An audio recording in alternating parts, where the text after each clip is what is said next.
Politics is a very interesting game. William Samoei Arap Ruto, who is the Deputy President of the Republic of Kenya, has promised his supporters that he's going to put Raila Odinga in a very big wheelbarrow and deliver him to Bondo. Because according to William Ruto, Raila Odinga is not going to accept results, and that is already showing signs that he's planning to reject the outcome of the next election, and that the attacks directed at IBC by Raila Odinga are actually part of his schemes to cause chaos. And because it's not Uhuru Kenyatta, according to him, he's going to ensure that Raila Odinga is safely delivered to Bondo. William Ruto uttered those words in Limuru yesterday, and he's going to embark on a 3-day tour of the mountain. And one thing which is coming out of William Ruto is that anytime he's in the mountain, he normally attacks Raila Odinga. You will hardly hear William Ruto attacking Raila Odinga like when he was in Kisii, like when he was in Western or even Coast. But the attacks are normally escalated whenever William Ruto is in the mountain. But I want to ask you this question. Will William Ruto defeat Raila Odinga? In your own observation, do you think William Ruto is going to defeat Raila Odinga? That is the question which I want us to look at. And what can make him defeat Raila Odinga? And what can stop him from defeating Raila Odinga? So I need your answer. Do you think William Ruto is going to defeat Raila Odinga? Now, before we get into all those details, in case you are watching this channel for the first time, I want you guys to take a second or two, click that subscribe button so that next time we produce a video like this, YouTube will automatically notify you. And to the subscribers, I want to continue thanking you guys for your continued support, because without that support, this channel cannot be where it is. Now, let us get back to main business. All opinion polls of late are showing that Raila Odinga is going to win the elections. William Ruto is also very clear that there is no way he's going to be defeated by Raila Odinga. Raila Odinga is enjoying the support of the deep state. If you look at the body language and the signals from the deep state, the statement by Matiang'i, statement by Joe Musheru, statement by the cabinet secretary for almost all cabinet secretary, because the cabinet secretary for roads, Masharia, also was very clear yesterday that Raila Odinga is the next president of the Republic of Kenya. So from the signals from the deep state, Raila Odinga is likely to be the president. Raila Odinga himself believes that he's going to become the next president of the Republic of Kenya. Uhuru Kenyatta has promised Kenyans that he's not going to hand over power to William Ruto. But William Ruto is bullish and is stating that he's going to deliver Raila Odinga to Bondo. Do you think he's going to defeat Raila Odinga? For me, that answer I'm leaving to you. But I want to ask you several questions. What are some of the factors which are going to determine this election, which can make Ruto either win or lose? Because if you can look at those factors, then definitely you will know whether Ruto is going to defeat Raila or whether Raila is going to emerge victorious. The first factor is going to be Raila Odinga's traditional support base. You know, William Ruto has never contested for the presidency before. Of course, Raila Odinga has contested for the presidency several times. And Raila Odinga has always enjoyed support from some of his traditional support base. So the question is, how is William Ruto faring in those Raila Odinga's traditional support base? That is the question which you as a Kenyan need to ask yourself, so that you will understand whether Ruto is going to be the next president. Now, if you look at Kisii, for example, my understanding of Kisii is that William Ruto might not have a chance the way Uhuru had. So in Kisii, you add to Nyanza, Raila Odinga is going to defeat him. Then you look at Western Kenya, the deputy president has the support of Mudavadi and Wetangula. So I'll give William Ruto Bungoma and maybe part of Vihiga. But Kakamega and Busia, those one will still remain Raila Odinga traditional support base. But William Ruto is making good progress So if Uhuru got 12%, William Ruto is going to increase those figures to say 30 or 30 something percent. But will those be enough? You go to coastal region. Because Uhuru is not on the ballot, William Ruto is projected to score better than Uhuru did. But what percentage did Uhuru Kenyatta receive? So those are the questions. So for me, what will determine this is basically the mountain. How Raila Odinga is going to perform in Mount Kenya. If Raila Odinga is going to get 10% in Mount Kenya, he should forget about the presidency.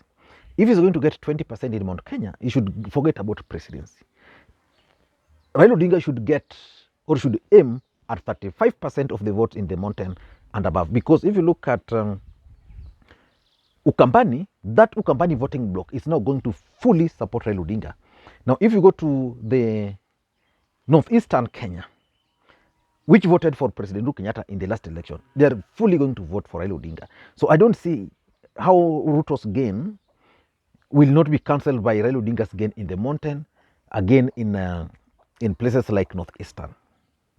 So that's the first factor. The other factor which is going to determine whether Ruto is going to send Raila Odinga to Bondo on a wheelbarrow is basically President Uhuru Kenyatta's influence on the mountain. The truth of the matter is that it will be shameful for William Ruto to whitewash Uhuru Kenyatta in Mount Kenya. So Uhuru Kenyatta is trying to do everything possible within his power to ensure that that does not happen. He must deliver at least 40% to Raila Odinga. But is William Ruto going to allow him? If William Ruto is going to retain the figures Jubilee got in 2020, in 2017, then Raila Odinga is not going to be lucky. So William Ruto will send him. And that's why probably you can notice that William Ruto is currently again in mountain for 3 good days. If there's a region he has spent most of his time, is the mountain, but he's going there again. Why? Because he understands that without winning Mount Kenya, it will go to Raila Odinga. And not just winning, locking out President Uhuru Kenyatta. Because if he will allow Uhuru to penetrate, because Uhuru also is going to the mountain, I think from next week, fully, to comp the region. If Uhuru is going to succeed in that, then he should also forget about the presidency. But the other factor which is going to influence whether Ruto is going to send Raila to Bondo is basically Uhuru Kenyatta's influence on the mountain. The third factor is basically the mountain and the coastal region.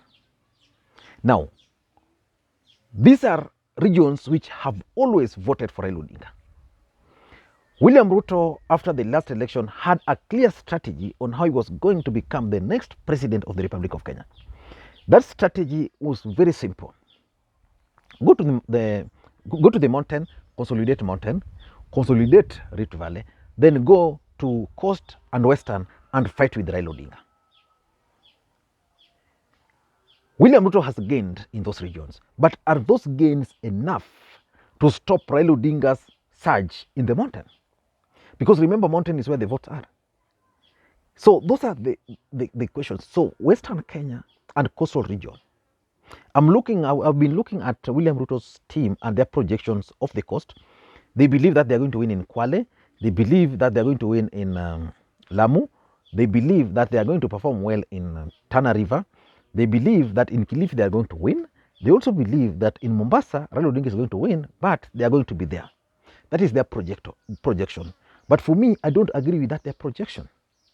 I don't agree with it. Raila Odinga will still emerge the winner in the coastal region. But what about Western Kenya? Why is Musalia Mudavadi missing in action? So let us wait and see. But Western Kenya and coastal region will also determine whether Ruto is going to send Raila Odinga to coast. The other factor which is going to play a key role here is basically the voter turnout.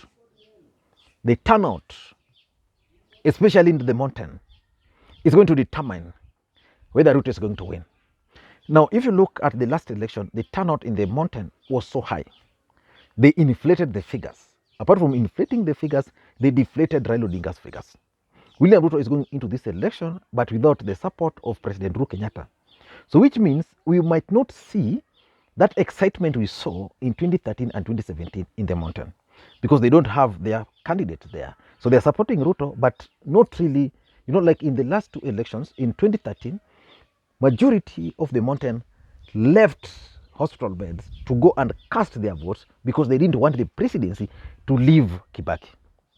Now, when Uhuru won, now they were out to save their son in 2017 from the jaws of ICC. So again, they did everything within their powers to do that. But William Ruto is just a presidential candidate from the Kalenjin nation. He doesn't have that kind, I mean, there's nothing which will really excite the mountain. So if the turnout in the mountain is going to reduce with a margin which is big enough, Ruto is going to suffer the most. What about other regions?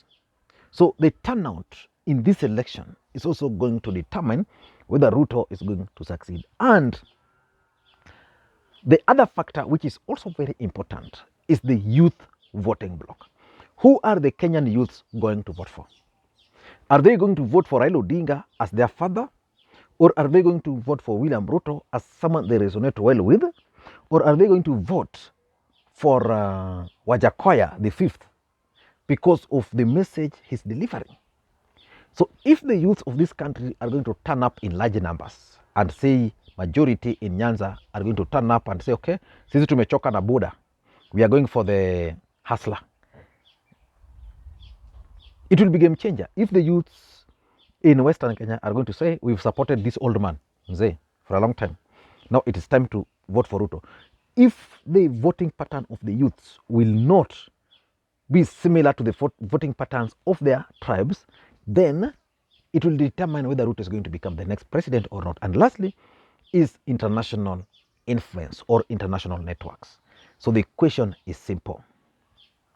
Can William Ruto become the next president of the Republic of Kenya? Can he send Raila Odinga to Bondo without the support of the international community? I don't think so. So William Ruto must work hard. I don't know whether Ababu has succeeded in bringing him that international connection, because that's why he appointed Ababu to that role. But the international influence on elections cannot be ignored. I don't know what you think. That's my take. And by the way, I'm in the village. My younger bro lost the wife in Garissa. So they are actually bringing the body today. The young lady, Sharon, passed on yesterday. So the body is being brought down here because, you know, Garissa is very far from this place. So the body is being transferred to Kisumu. And, you know, my younger brother is a good man. Yeah. Just, anyway, thank you guys, and may you have a good day. Bye-bye.